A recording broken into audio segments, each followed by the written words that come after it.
ensure that they come to school ready to learn.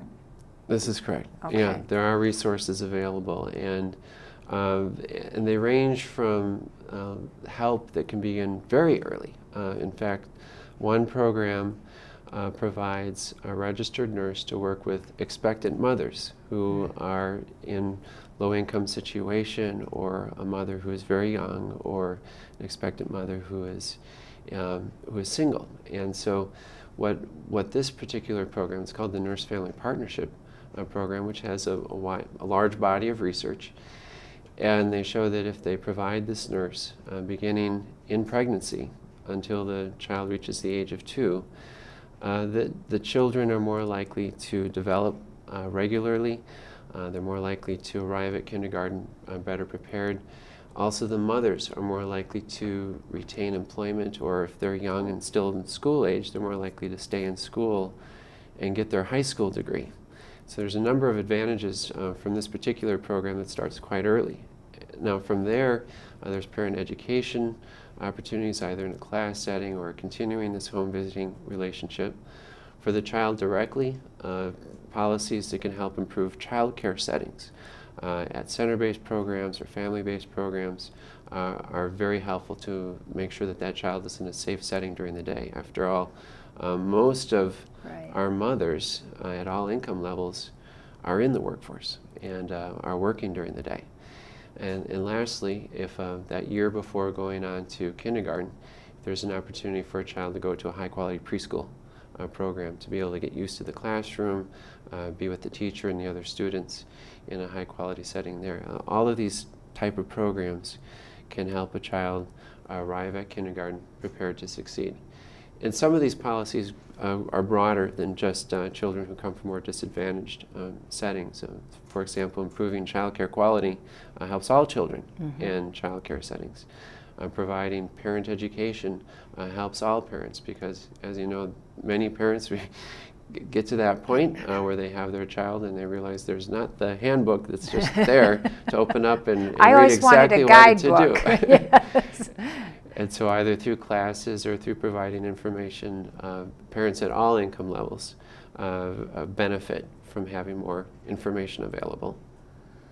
So we really have, as a society, a way to help, and this is, I'm assuming, at least those in my district that I've been familiar with, the families are not forced into these programs. It's willing family, whether it's a single parent family, a dual parent family, grandparent family, whatever that family structure is, but they're encouraged, welcomed, and invited to participate, but they're not required to. Isn't that correct? That's correct.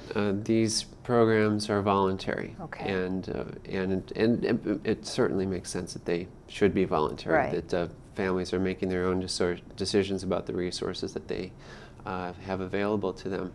But we find that if the program is, let's say if it's a preschool program or child care program that's of high quality, parents are likely to take up that opportunity. Or if the parent education opportunities are provided convenient to the family and they're helpful, we find that families are receptive to this information as well. So while voluntary, a good program is popular and tends to be taken up.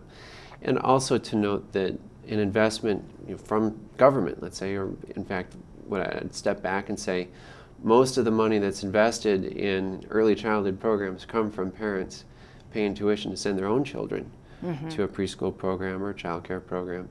A smaller share comes from government.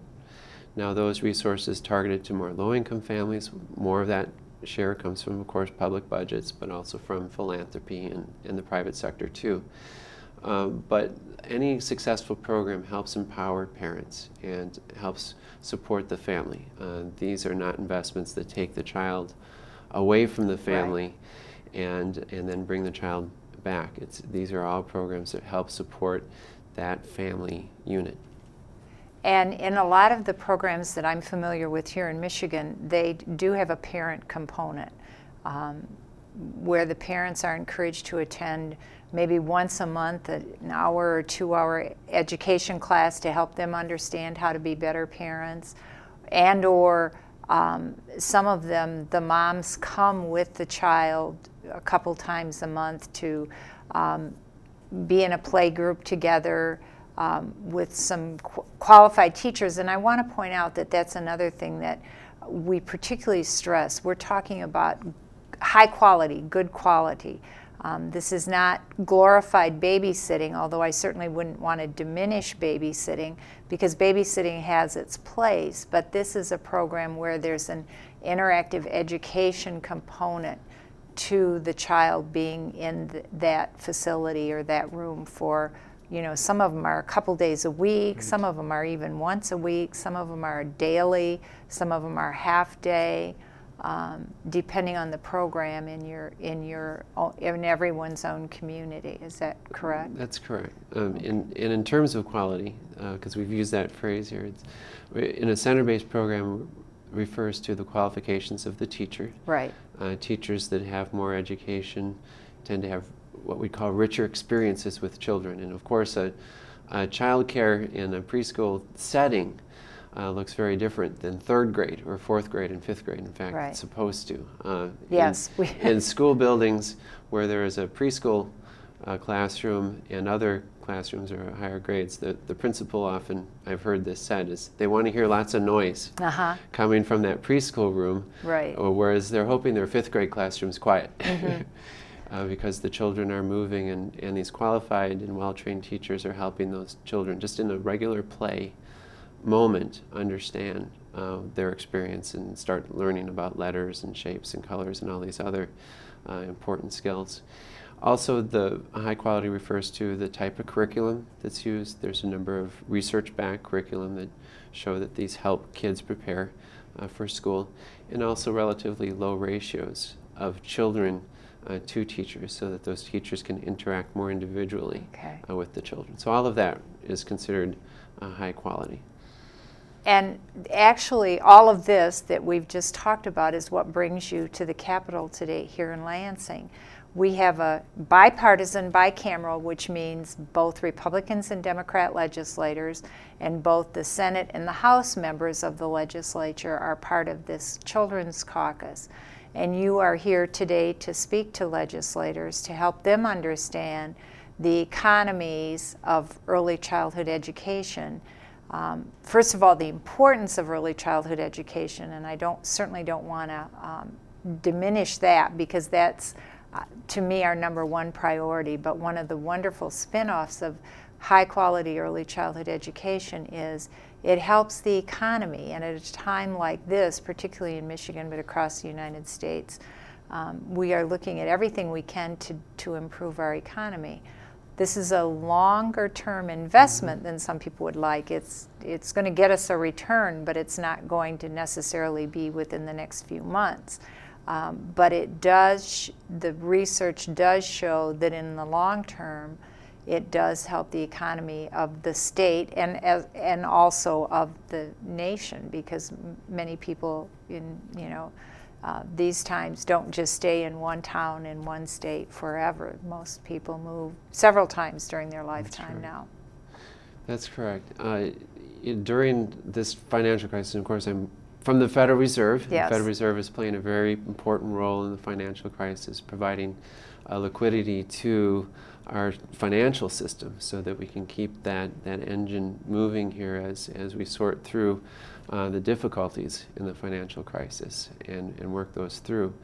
But the Federal Reserve, not only is it responsible for what we call monetary policy, that is regulating the money supply, and we're part of the bank regulation system, and also this special role that we played, especially in the past year, in terms of helping through this financial crisis. But the Fed's interested in how economies grow in the long run. And what's interesting, even though we're in a recession and the economy is in a slowdown, that formula for productivity does not change. That is, fundamentals about our economy still ring true. That is, the more productive our workforce is in the long term, the stronger that output is going to be. And looking forward, it's always interesting to look at the labor force demographics